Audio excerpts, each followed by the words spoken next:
आज का विषय है sum of more than two squares, lecture 1। तो पहला रिजल्ट हम करेंगे theorem 1।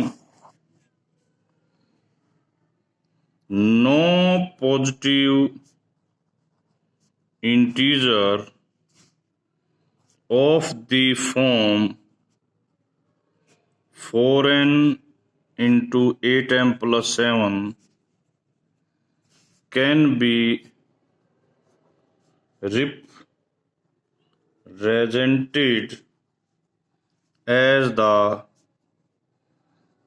sum of three squares। सबसे पहले हम लेते हैं कि ये प्रूव करेंगे कि 8m plus 7 can not be represent as a sum of three square. तो जो ए स्क्वायर होता है वो कॉन्ग्रुएंट टू होता है 0, 1 और 4 मोड 8 में। तो it means a square plus B square plus C square का उत्तर 0 आ सकता है। 1, 2, 3, 4, 5, 6। 0 कैसे आएगा? जब ए स्क्वायर का भी उत्तर 0 हो, बी स्क्वायर का भी 0 और सी स्क्वायर का भी 0। ये तीनों में से किसी एक का 1 हो तो 1, 2 का 1 हो तो 2, तीनों का 1 हो तो 3। इस प्रकार सारी पॉसिबिलिटी कंसीडर करते हुए केवल यही पॉसिबिलिटी आ सकती है। तो ये पॉसिबिलिटी हमें क्या कहते हैं कि any choice of a b c, a square b square plus C square क्या नहीं हो सकता? कभी भी हमें 7 मोड्स 8 नहीं दे सकता, सॉरी 8। इट मीन्स नहीं दे सकता। इसका मतलब क्या हुआ कि ये चीज कभी भी इसके इक्वल पॉसिबल नहीं है। तो कोई भी चीज जो 8m plus 7 है can not be written as sum of three square. But हमें तो पूरा क्वेश्चन लेना है 4 की पावर n जैसा। तो लेट अस सपोज दैट कि 4n plus 8m plus 7 can be written as three sum of three squares where n is greater than equal to 1। यहां पर इस ए बी सी के बारे में 4 पॉसिबिलिटी बनेगी। यदि ए बी सी तीनों के तीनों ओड होते तो क्या होता? तो it's answer is odd but this answer is even, तो so this is not possible. Second case, 2 are odd, तो ओड मान लिए ए बी और इवन मान लिया सी। इससे क्या होगा? इस पर भी आता 2 आर ओड, तो क्या होने वाला है इससे? बड़ी ध्यान से देखिए। ये इवन है तो C square is congruent to 0 mod of 4 होगा। जबकि ये भी ओड है, ये भी ओड है, तो A square plus B square congruent to 1 + 1 2 mod 4 होगा। तो इसका मतलब A square plus B square plus C square congruent to 2 mod 4 होगा। बट यदि आपने ये कहा है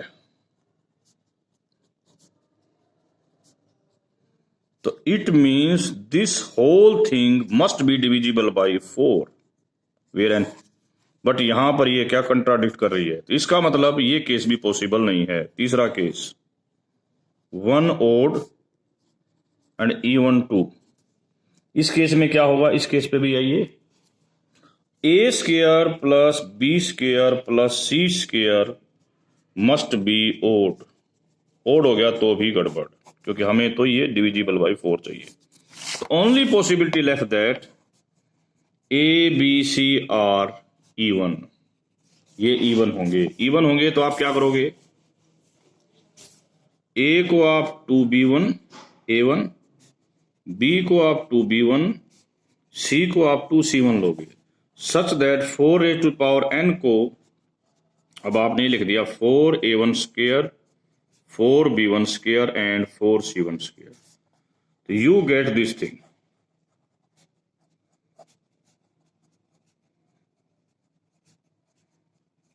यदि हम इस स्टेप को बार बार करते जा रहे हैं, रिपीट टिल, तो ultimately we get this point. Which is impossible, क्योंकि हमने स्टार्टिंग बताया था कि 8m + 7 को आप सम ऑफ 3 स्क्वायर नहीं लिख सकते, ये इम्पॉसिबल था, इसका मतलब ये भी इम्पॉसिबल है, यानी कि ये चीज क्या है, इम्पॉसिबल। तो ये था हमारा first question. Now coming to lemma 1। Lemma 1 क्या है, if the integers m and n are each the sum of 4 squares, यदि प्रत्येक को सम ऑफ 4 स्क्वायर लिखा जाता है तो इसकी प्रोडक्ट भी सम ऑफ 4 स्क्वायर लिखी जा सकती है। तो m लेंगे हम a1 स्क्वायर, मैंने लिख दिया, a2 स्क्वायर, इसको लिख दिया मैंने सम ऑफ 4 स्क्वायर, n को भी क्या लिख दिया मैंने, sum of 4 square. What about product, वैसे तो प्रोडक्ट ये बनेगी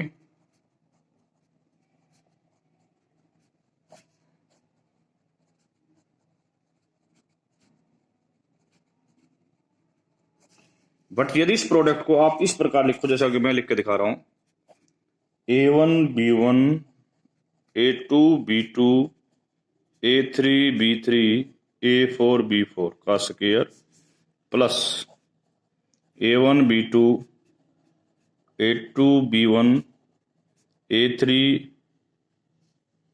b4 माइनस a4 b3 का square plus a1 b3 a2 b4 a3 b1 a4 b2 का square a1 b4 a2 b3 a3 b2 a4 b1।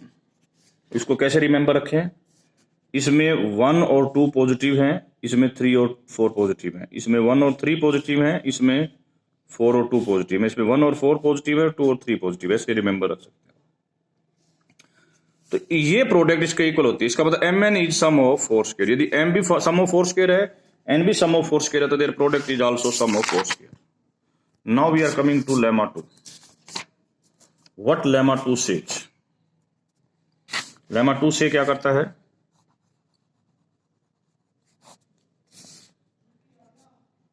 If p is an odd prime, तो x square plus y square plus 1 congruent to 0 mod p has a solution, और वो solution होगा x0 y0, जहां पर x0 की value इस case के बीच में लाई करेगी और y0 की वैल्यू इस केस के बीच में लाई करेगी। तो सबसे पहले हम दो सेट बनाते हैं, एक सेट का नाम लिखते हैं S1,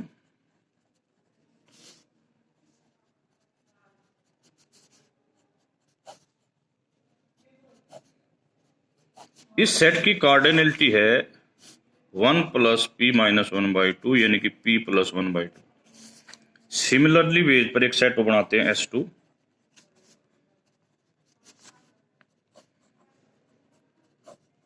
माइनस है, इसकी कार्डिनलिटी भी यही है, यानी कि इतने एलिमेंट हैं इसमें। S1 के अंदर जो एलिमेंट हैं, हम कहना चाह रहे हैं कि कोई भी दो एलिमेंट आपस में कॉन्ग्रुएंट नहीं है। यदि मैं कहता हूं कि S1 is not congruent to x2 mod p है, क्या ऐसा हो सकता है, चेक करते हैं जी। क्योंकि जब भी दो एलिमेंट सेम जब होंगे, ये कार्डिनलिटी प्रूव करनी, कितने एलिमेंट डिफरेंट है, ये all are different under mod p। अभी तो टोटल एलिमेंट लिखे हैं, अब ये प्रूव करना चाहते हैं कि इसमें से कोई भी दो एलिमेंट मॉडुलो p में सेम नहीं है। यदि कोई भी दो एलिमेंट मॉडुलो p में सेम है तो इट मीन्स दे आर 1 से 1 कट जाएगा। इसका मतलब यहां से आएगा, या तो x1 congruent to x2 mod p होगा क्योंकि p प्राइम है, या x1 congruent to -x2 mod p होगा। ये कैसे लिखा, इसको इधर लेके इसके फैक्टर बनाए, x1 - x2 ऐसे लिखा। या तो ये p इसको डिवाइड करेगा या इसको डिवाइड, ये तो पॉसिबल है नहीं, आपने ऊपर कहा है, केवल इस पॉसिबिलिटी की बात बच गई। इसका मतलब है x1 + x2 congruent to 0 mod p। अब इस डेफिनेशन पर देखिए, ये डेफिनेशन जो लिखी है ये इस बात पर इशारा करती है कि ये x1 x2 मान रहे हैं हम। तो जो यदि मैं इसको इस प्रकार की फॉर्म में लिखता हूं तो जो xi होगा its value is 0 equal to greater than equal to 0 and less than equal to this. तो ये चीज हमें ये बताती है कि जो x1 है उसकी वैल्यू यहां से यहां तक है, x2 की वैल्यू भी यहां से यहां तक है, दोनों का सम करेंगे तो ये आएगी। इसके बीच में और एक हमें ये लाइन दे दी,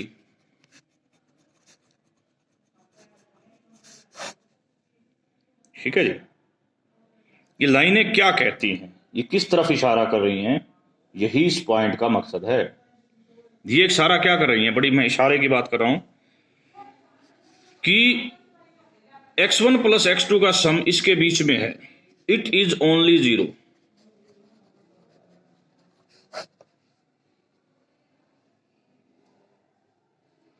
ओनली 0। और दूसरी बात देखिए, मैं फिर आता हूं, x1 की वैल्यू कहां से कहां तक है, यहां से यहां तक है, और y1 की भी यहां से यहां तक है।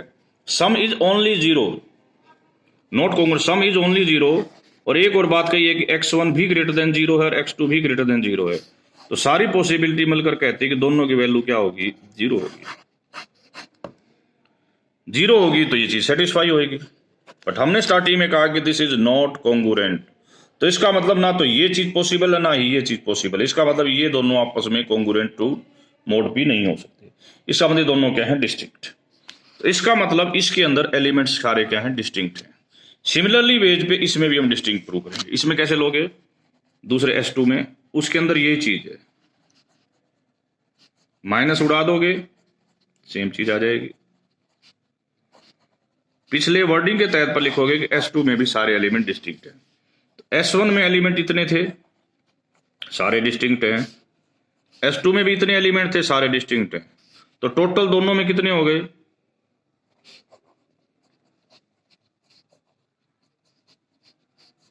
It is more than P। तो इसका मतलब S1 और S2 में दोनों में मिला के मोर देन P एलिमेंट हो गए। एक प्रिंसिपल है जिसका नाम है पिजहॉर्न प्रिंसिपल। पिजहॉर्न प्रिंसिपल क्या कहता है कि एक ऐसा एलिमेंट जरूर होगा जो दोनों में आया है।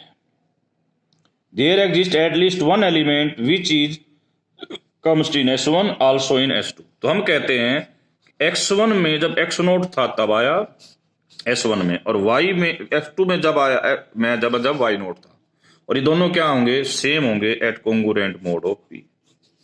तो व्हाट यू गेट, हमें यहां से ये चीज प्राप्त हो गई। ये हमें किस तरफ इशारा करता है, ये हमें ये इशारा करता है कि ये जो चीज है ये सम KP होगा। अब हम यदि ध्यान दें तो हमने अभी बताया था कि जो x नोट की वैल्यू है वो आपकी यहां से यहां तक लाई करेगी, y नोट की भी यहां से यहां तक लाई करेगी। इसको हम ऐसे कह सकते हैं, this is less then P/2, this is less then P/2। तो 1 plus x note square plus y note square का क्या होगा, ये ग्रेटर देन इक्वल टू 1 होगा, बट लेस देन, देखो इसका स्क्वायर P²/4, इसका स्क्वायर P²/4, P²/4 और P²/4 टोटल हो गया जी P²/4 and P²/2 plus 1। This is less then P²/2 plus 1।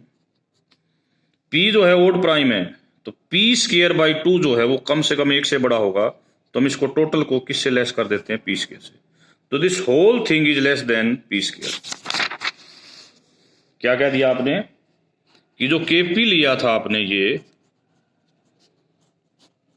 Less than क्या है, P²। तो व्हाट यू कंक्लूड दैट,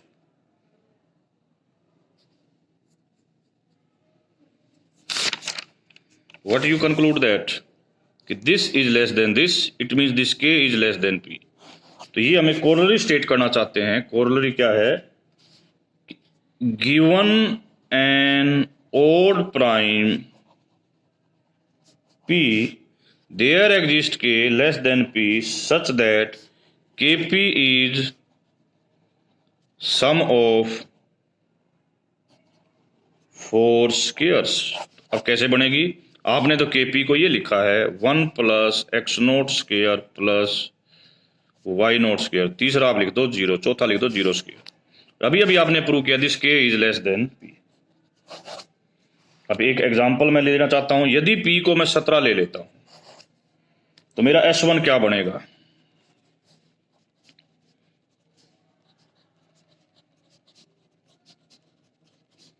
ये आएगा बच्चों मेरा S1। S2 क्या आएगा मेरा?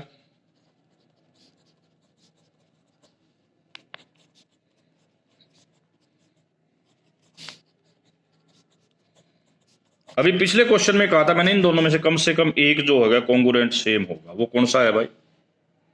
वो छांटना है which is same. 26 1 + 5² 26 congruent to -25 -25 mod of 17 में कॉन्ग्रुएंट होंगे। अब इसको क्या लिख सकते हो? 1 + 5² + 5² + 0² इक्वल टू क्या आ जाएगा? 0 मोड ऑफ 17। अभी अभी आपने क्या क्वेश्चन कहा था कि ये KP लिख मिलेगा और K जो होगा वो लेस देन क्या होगा? 17। तो आप चेक करोगे तो ये 3 × 17 मिलेगा।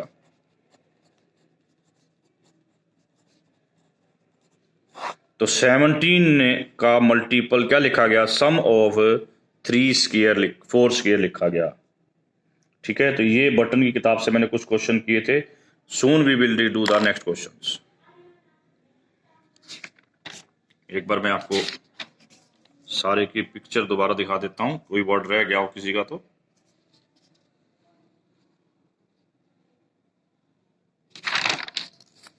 और ये आपकी असाइनमेंट का पार्ट भी है।